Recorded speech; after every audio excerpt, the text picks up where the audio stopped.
Hello class, today we're going to be talking about the Pythagorean Theorem 5-3, and this is a pretty big topic and we're going to be talking about this for the next 3 or 4 days.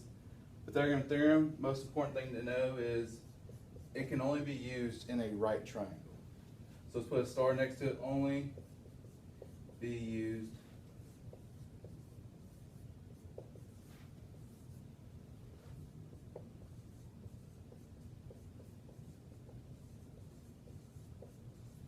can only be used in a right triangle. In the Pythagorean theorem, it is a squared plus b squared equals c squared.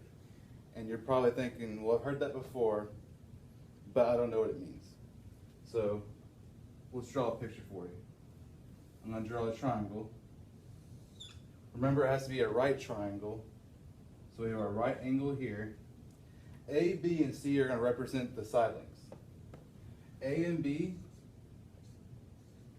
are going to be our legs, and that's important to note.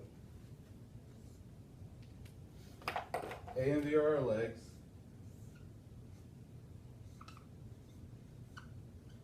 They're going to be our two shortest sides because they're next to the right angle.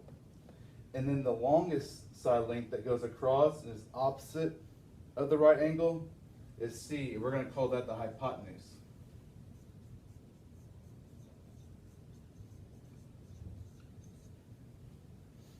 So just to recap, Pythagorean theorem can only be used in a right triangle. It's a squared plus b squared equals c squared. A and B represent our two shortest sides of the legs, and then C is going to be our longest side, the hypotenuse. Okay, so we're going to go ahead and look at two examples to where we could use the Pythagorean theorem to find our missing length. In this first case, we have the two sides 3 and 4, and they're next to the right angle. So the 3 and 4 are going to represent our legs. So we know x has to be larger than these two lengths. And so we can apply our formula, a squared plus b squared equals c squared. And so let's take 8. We have 3. So 3 squared plus b squared, which is 4, so 4 squared, is going to equal this side squared. And so we know 3 squared is 9, plus 4 squared, 16, equals c squared. And then we're going to add them together. So 9 plus 16, we get 25, equals c squared. But see, we're not done yet, because this side doesn't equal 25. C squared equals 25. And so what we want to do is take the square root of c and of 25, and that will give us c. So we take the square root of both sides. What times what gives us 25? We get 5, and then the square root of c squared is c. So our answer for this problem is x equals 5. And so now let's look at the bottom example. We have 5, 12, and x. We have our right angle down here, just like the one up here, and 5 and 12 are going to represent our legs because they're next to the right angle. And so to find the hypotenuse, we're just going to apply what we did here, just with different numbers. So 5 squared, we get 25, plus 12 squared, we get 12 times 12 is 144, equals x squared. I'm just going to put c squared because that's what we have up here. So 25 plus 144 equals c squared. Well, 144 plus 25 is 169, equals c squared. Still not done, because we need to take the square root just like we did up here. And in your calculator you can hit second, I think you can hit second square root, 169, and you get 13.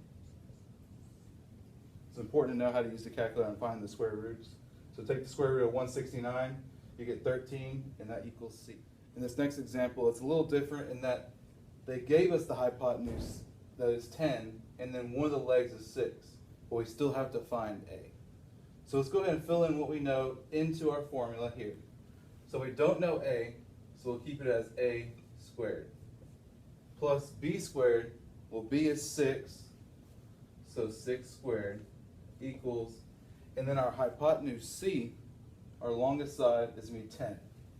So 10 squared. And so we have this, and let's go ahead and solve for these. So we get a squared plus 36 equals 100. 6 times 6 is 36, 10 times 10 is 100. And so how can we get a by itself? We want to get rid of this 36, we're adding, so now we want to subtract 36. And so we get a squared equals 64. And so we don't want to know a squared, we want to know a. And so we have to get rid of the square, the power of 2, we want to take the square root. And so we get a equals the square root of 64. What times itself will give us 64? And that is 8. So our missing side length over here is 8. And if you want to, you go ahead and plug these back in. 6 squared is 36, 8 squared is 64, and that will equal 10 squared. So here's your one practice problem for tonight. We don't have A, we have B is 24, and our hypotenuse C is 26. And so you're going to use our Pythagorean theorem to try and find A, the missing side length of the triangle.